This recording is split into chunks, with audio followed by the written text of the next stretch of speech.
And we're back with Puppy. Neglecting her too much and she's getting sad. But she's going to maybe help me make this video. We'll see. We're talking about DC United.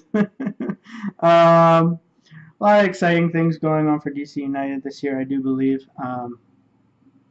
Obviously, we're going to start back like we always do. But I will give some caution, in my opinion, anyway. DC United is playing some CCL matches. And they're one of, I think, 4 teams that are still in the tourney. And they've got a lot of extra games this year at the beginning of the season. Packed schedule.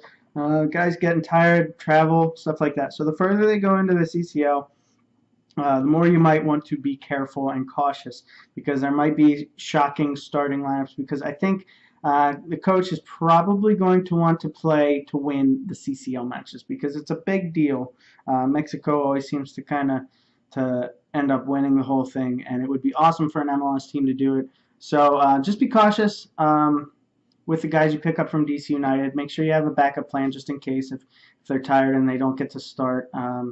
Yes. Okay. So that being said, starting back at the goalie like we always do, we've got Dykstra. And I know a lot of people, they first look on the list and they see Bill Hamid at 135 points last year, $6 million, you know, great fantasy goalie, but he's hurt or ill or something. Something's going on with him that he's not going to be the starter for DC United this year. So Dykstra is a good deal, $5 million. Pretty solid defense from DC United, at least last year. It really hasn't changed much since the year. I'm going to put Puppy down so she doesn't jump and break herself. Hopefully she doesn't cry too much. So yeah, Dykstra's a good option.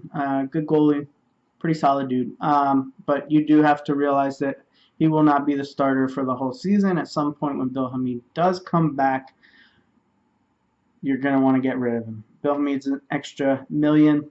So yeah, just be cautious, pay attention, see what happens. We're going to go right up the field, as we always do, to the center backs. We've got Boswell and Birnbaum. Those dudes are a wrecking crew. I mean, they're both big guys, and Birnbaum's a little younger than Boswell. Boswell's been around the league for quite a while now, and he knows what he's doing. He's a solid dude, a big dude, goal threat. So Boswell, $8 million, and Birnbaum, $7.5 million. Both pretty good options. I like Boswell a little bit better just because he has more experience. Birnbaum can make some harebrained decisions every once in a while. But, yeah, both good options. I think Birnbaum also is starting to get call-ups to the national team, which is awesome. Very exciting for him. So, you know, once call-up time comes around in the season, just make sure you're checking out those lists to see who's getting the call-ups. If it's him, you know, trade him out. You got 2 trades a week. It's not that big of a deal if you got, and I mean, if you have a whole team that's filled with United States national team players, you're going to be in trouble. Maybe save your wild card for them. But yeah, so both really good options, I believe. I think they're pretty cheap. I feel like Boswell could be one of those guys that's $8.5 or $9 million, and you're getting him for $8. So good choice. Out on the right side, you've got Franklin. I think this is his second, maybe third year with DC. I'm pretty sure second year with DC United. I think the year before that he was with the LA Galaxy. Did great. Franklin's $8 million, though, on the outside. I don't like that. You know that by now. If you've watched any of my other videos, center backs, I believe, are the way to go. On the outside, they're not going to get as many bonus points. That's just the way it is. The ball doesn't come down the side quite as often as it goes into the middle. So be cautious with Franklin. He will get up in the attack. I mean, that's always the positive of the outside backs. But at $8 million, that's just a little too steep in my opinion. The other guy that kind of came on strong last year is Kemp. He's only $500,000 cheaper. And again, we see a team here that has incredibly high-priced defenders because they had a pretty good defense last year. It makes sense. Will it repeat this year? Time will tell. You just never know. On paper, I would say yes, because it's the same guys. You can only work together better, covering each other. Kemp, 7.5. He might actually be a better option than Franklin. He is cheaper, and I don't know. There's just something about him I like. So a lot of good options in the defense for DC United. We're going to move on to the midfield. So this year, DC United got Marcelo Sarvas from LA Galaxy, who, you know, as far as defensive mids come, he's one of the best. He's got a good amount of experience. He knows what he's doing. $7 million, not too bad. Again, you always see defensive midfielders priced lower than your offensive guys because on average they don't get as many points. But a lot of the times they're the guys that kind of keep the consistency, 4 or 5 points a game. This year it'll probably be more for them. It might be more like 5, 6, 7, just because of the new bonuses, passes, all that stuff. So he's really a good option. Puppy's back. You want up? Come on. Oh, Puppy, I think, is a DC United fan. What's up with that, Puppy? What's up with that? I don't know. All right, so moving on. The guy next to him they have on this list, which, again, I'm trying to express this as much as I can in every video. This information is coming from goal.com, and I can't for sure say that their information is 100% correct. It'll be something we have to wait until the season starts to really see who the starters are going to be. But I'm just going off their information, and I'll try to throw my opinions in here and there.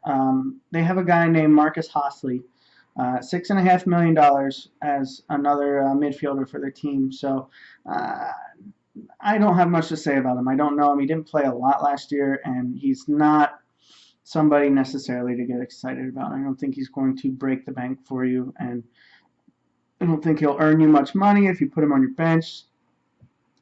Strongly don't recommend. How about we say that and move on? Out on the left side as of now, it looks like they have Rolf, who obviously was playing for Chicago forever. His career was kind of meh. Puppy, where you going? And then all of a sudden he came over to DC United and just lit things up. He just became a star. It's one of those situations where you're in such a familiar territory for too long. You go change teams and just everything changes. It's like he got his spark back. So where is he? Rolf, $9 million. Honestly, not bad price for him. If he can repeat what he did last year. I don't know how he did it, but he just did great. So moving on to the other side, Lamar Nagel from Seattle. How about that? I would say that's a relatively cheap price for him. Seattle last year had so many stars on their team up front that it was kind of hard for him to squeeze in there. I mean, obviously when national team duties came up, he was in, and he did well, honestly. He does a great job, finds the net every once in a while. So $7.5 million, I think that's a pretty good deal for him, especially if he continues to be a starter. On this list, you can see, if you're on the MLS fantasy site and you're looking at the DC United team, they have a crap ton of midfielders listed on here. Nyarko might be another guy that gets some starts. Patrick Nyarko from Chicago again. $7 million. Actually, he was with a different team last year. Never mind. But he's been with Chicago. I know that. Anyway, $7 million. So both of these guys pretty close in price, but they might be end up sharing positions, especially again with the CCL stuff. Who's tired? Who's not? Who looks dead? Who doesn't? So Nagel, good price if he continues to start. We'll move on. Just be cautious. All of these guys, again, I'm just super incredible amount of caution with DC United just for the beginning of the season here. I know they'll be solid later, but for now, just be cautious with the players you pick up from there. So moving up, we've got Espindola, who is just a dynamic, game-changing player. Played with RSL for a long time, and now he's with DC United.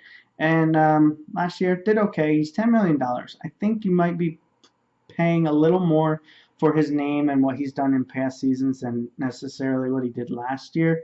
Last year he didn't break 100. He played, let's see how many minutes he played. He played 1,300 minutes, so something went wrong last year. Injury or other guys on the team that were playing over him, hard to tell. And then we'll go over to the other side, or maybe the other forward we should say is Acosta. Little guy. Another little guy. I love little guys because I'm one too. Acosta is new to the league, but man, he looks dynamic in preseason. He looks really good. He looks like he's a quick guy, kind of like a Giovinco, with not necessarily the same reputation. He's $9 million. I think that's too high for a new person to the league, just because again, you just don't know how their past experiences and their past teams and past leagues is going to translate to the MLS. So be cautious. If you know him and you're a DC United fan and you're super excited to see him on the field, go for it by all means. I think he will end up being one of those guys that a lot of people don't know the name of, and down the season they're looking at who has all the most points in each position. He might be up there, and I wouldn't be shocked at all. So, and the guy that kind of have that'll probably end up being their super sub is Sabarillo. Getting a little on the older side now, a little slower to recover from injury, things like that. But you know he's going to get some goals this year at some point. I'm not suggesting him for your team at all. You want guys that are going to start consistently and be in there all the time. Sabarillo probably won't be that, but he's going to be a super sub, and maybe if one of these other guys get hurt at some point in the season, maybe he'll plug in. I doubt he'll play full games, but he is a goal scorer for sure. That's DC United. Again, I want to express the caution I feel with them. Just with the CCL, it's a lot of extra travel, a lot of extra pressure, a lot of extra time on their legs, running like crazy. So, but you do what you want. It's your team, and I hope you do well with it. Anyway, so yeah, good luck out there on the MLS fantasy field. Do well. Bye.